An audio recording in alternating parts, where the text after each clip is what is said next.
Hey guys, Susan Thomas here, and today I'm going to teach you how to make a simple line ring.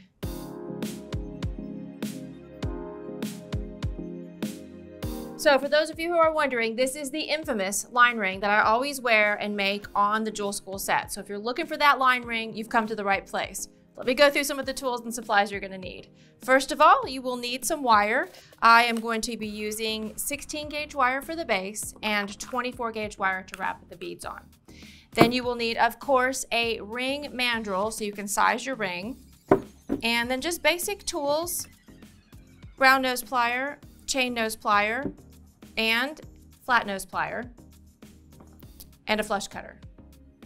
And then I have a tool that I love to use. You do not have to have this, but I happen to like this a lot. It's called a wrap and tap, and it's essentially just a stepped bail shaping plier, but it's got larger bails on it, so it makes ring sizes. Okay, you don't need a lot of wire for this. I'm going to start with a 16 gauge wire base. This is just some leftover that I had. I never throw away any wire, kind of like chain. It's just something you can always use. So this is just a piece. It's about, I'd say probably 10 inches in length, and you're not even going to need that much. So what I'm going to do is I'm going to take my bail shaping plier and I am going to start a ring shape. So just kind of an overlapping coil. Then I'm going to push this guy up to the size that I want. So right now I'm going to make like a size 7 line ring. And so I'm just going to push it all the way up to the 7 and make sure that I still have a nice overlap on my piece. And then just trim off the extra wire with your flush cutter. Only reason you're going to use that ring mandrel right there today. All right, so you got your overlapping pieces. Make sure that's going to fit onto a size 7. This one feels like it's a little bit small still, so I'm going to push that up. Sometimes when you push them up your ring mandrel, if you just push it just to the size you need, it shrinks back down when you take it off. So I'll just kind of push it up a little farther. I pushed it up to the 8, and then I'm going to pull it back down like so. And then I'll just bring it up, and if it just, see how I just kind of pushed it? I'm not pushing it up. I just kind of slid it up to the size just to make sure that I have a size 7 for real. Okay. Next step is you need to make space. So I'll show you one of these line rings here. This is one that I made.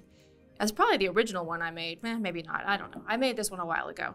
And you can see that you have to have space here for your beads in the center of your circle. So what I'm gonna do next is I'm gonna take this piece and I'm gonna create that space in the center. So kind of making this, using this one as an example, it looks like I need about 3/4 of an inch. So I'm going to use a flat nose plier, and on one side I am going to grasp the metal and bend this out into a 90-degree angle, and I'm just kind of straightening it out so I can see what's going on. And now on the other side, I need to do the same thing, but I have to make sure I leave that space in there for the other piece. So I'm going to grasp it at the point where I want the space to be, and then bend it backwards in the opposite direction of the first one. And then I'm going to straighten it out as well, like so. So now you can see, and I'll show this to you guys from different angles. You can see that I've got one wire going one way, one going the other way. And then from the top or the side, kind of looks like a little horseshoe with your 2 wires going either way. And then I'll turn it this way as well, so you can kind of see what's going on. Basically, all I'm doing now is creating the space for my beads and also creating 2 pieces that I can make into little loops to hold the beads in place. All right, now next step is to trim these off, and I'm going to trim them off fairly short. I go right at about 1/4 inch on either side.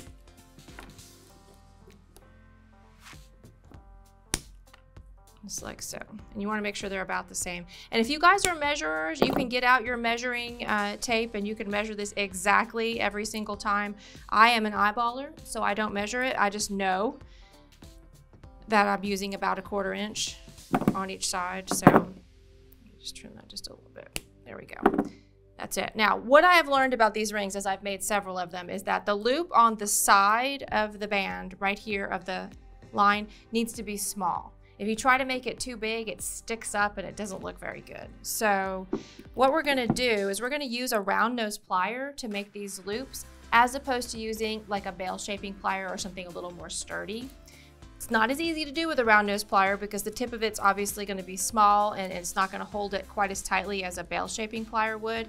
However, you can make a smaller loop. You can control your size.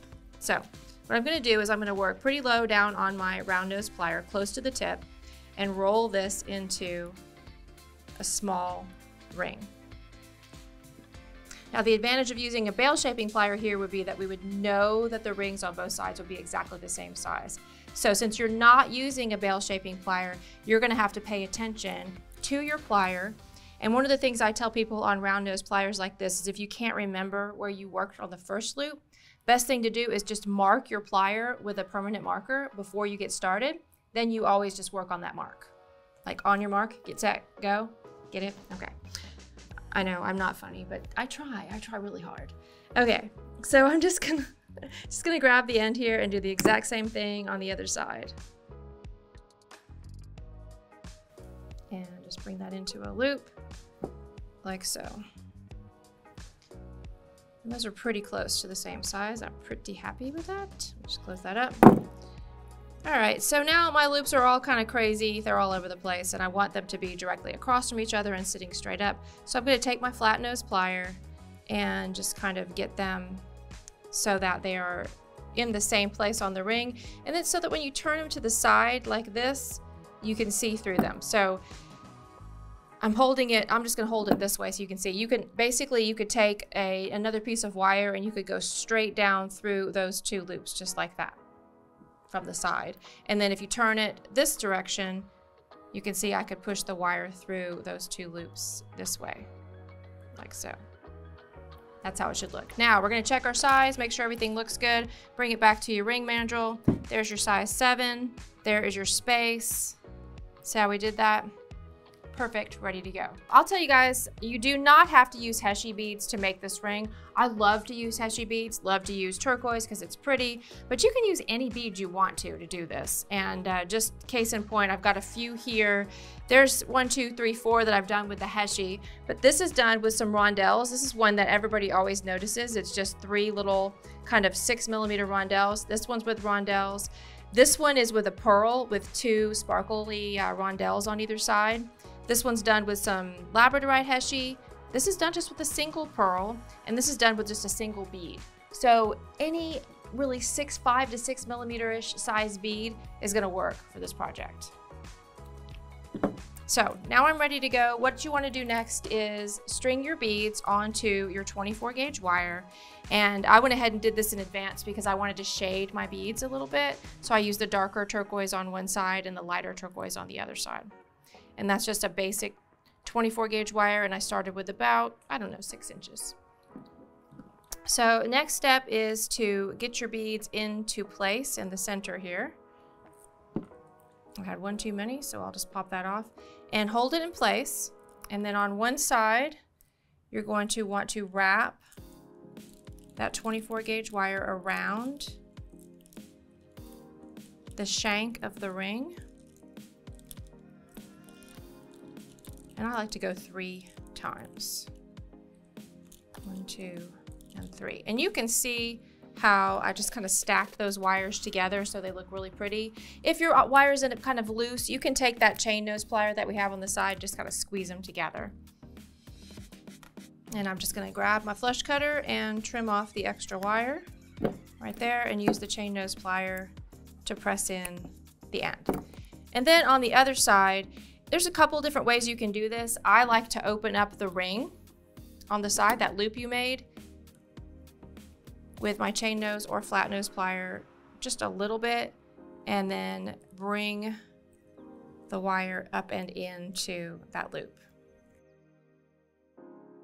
You can also obviously try to poke the wire down through there as well. I just find that sometimes it's hard to get the beads back down, and the wire will get a little bit of a kink in it, and it just makes it harder. So I always open it up and do that. And then I'm going to take this wire on this side and bring it down and wrap it around the other side of the band. One thing I always do when I do this is I always make sure that I wrap over the place where the cut was on the side of the ring. I know that sounds like a little thing, but it's actually a big deal. It hides that joint right there, and it almost makes it look like there wasn't a cut on that loop. Just a little finishing touch that you might not think about when you first get started making the jewelry, but after a while you'll start noticing stuff like that. And the more professional your jewelry looks, the happier your customer will be, even if it's just your mom. All right, so I went 3 times on one side. I'm gonna wrap 3 times on the other side. Pull that through just like so. Make sure it's nice and tight and trim off the excess. I always trim off on the underside of my ring band, and then take that chain nose plier and just press down that last little bit of wire. And that should pop right on my finger. Sure does. Just like so. One more line ring. Okay, so that was our simple line ring. Not a lot to it, but it always makes a big impact. So I hope you guys make lots and lots of them. Let me go through the tools and supplies again just to make sure everybody knows everything they need to get started on this project. First of all, we used some wire. I used a little extra piece of 16 gauge wire that I had lying around. I had about 10 inches and I still have about 5 or 6 inches left. So it doesn't take a lot of 16 gauge wire. And you're also gonna need some 24 gauge to wrap the beads onto the ring band. Then I used some turquoise Heshi beads to fill out my ring. And basic tools, round nose plier, flat nose plier, and chain nose plier. Also used my flush cutter, and I used a large bail shaping plier to shape the ring. And very importantly, of course, we used a ring mandrel. Thanks so much for watching. If you guys would like to pick up some supplies like the ones I worked with today, check out the links down below. What kind of beads would you use in your line ring? Let me know in the comments. Don't forget to like and subscribe and ring that bell. And now that you know about making line rings, you can say, I made this.